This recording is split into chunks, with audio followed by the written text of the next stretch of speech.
Loving God, may the words of my mouth and the meditations of my heart be acceptable unto you, my God, my strength, and my Redeemer. Amen. Amen. So, let us be like children and follow Jesus. Like little children.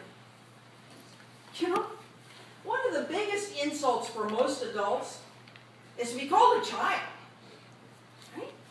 And it's an insult for a child to be called a baby.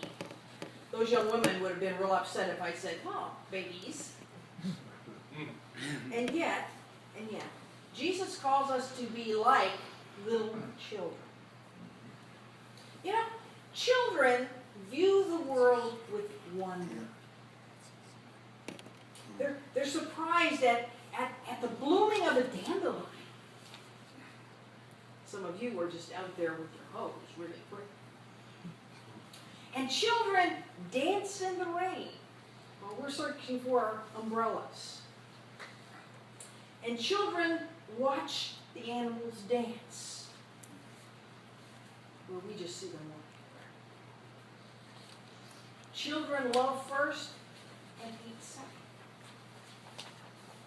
Children are about everything new. Everything new. And they tend to accept others as they are. On the other hand, after a few years of dealing with people, we tend to grow up really tough skin. We tend to see the ugliness before we see the beauty.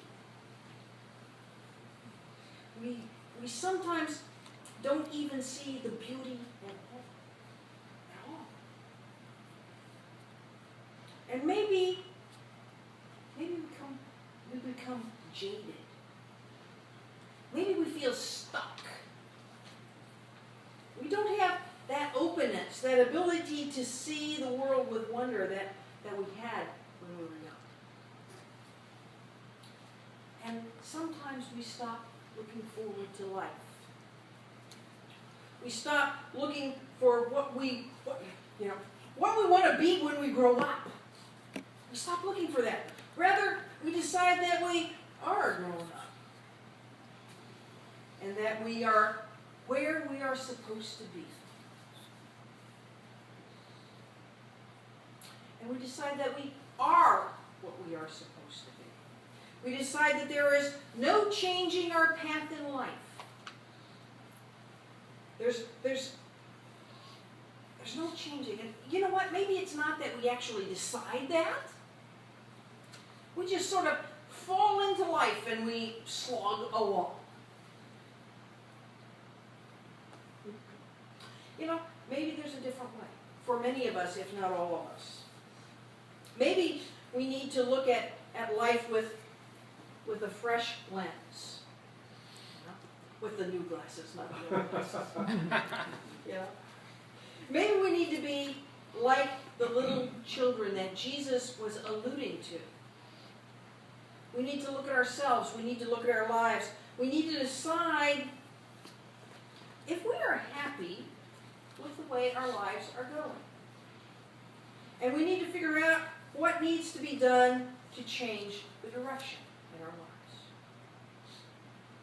And if our lives have really gone wrong, you know, if we're struggling with addictions or with having had to deal with the justice system, you know, the path may be fairly clear. We just need to find a way to stay clean and sober and move on. Or we need to find a way to move beyond that past life and move forward in a productive way. You know, on the other hand, if our lives have been professionally successful, maybe we need to look at our personal lives and our church lives to see where we can broaden our worlds and where we can be able to help ourselves and help others. And if our lives, like most of us, if our lives were somewhere in the middle, you know, if we've been able to provide for ourselves and if we've been able to have good interpersonal lives and you know, in other words, if our life is good by most definitions, then we just need to keep on keeping on. But we, those of us who believe that all we need to do is just keep on keeping on, are the ones that Jesus was addressing. We need to look at our lives with new eyes, with younger eyes, with the unbiased eyes of children. We need to re-examine our lives, look at our goals, think about just what is happening. And if we do that, we just might find a way to make our lives more productive. We might find a new direction where we can help others and help ourselves. We may decide that we're going to keep this same job, the same partner, the same living place, but we might find a way to re-energize and to be what God has created us to be right now. So, maybe it's time for you and for me and for all of us to decide whether our life matters. Or if it matters as much as you would like it to matter. Look at your relationship to God. Look at your relationship to yourself. Decide what you want to be and you will not. And that seems really easy. I can stand up here and throw out these words and you all go off and just do it, right? Not that easy. We have a plan. We have a plan. Wait for you to do that. You may have noticed the fabric collages back in the community room. They were created by our Creating a Life That Matters classes. Those people examined their lives, and they may have found different directions to be what God has created them to be at this point in their lives. If you are a CLM graduate, okay, that's almost half the people here, crying out loud. Talk to those people.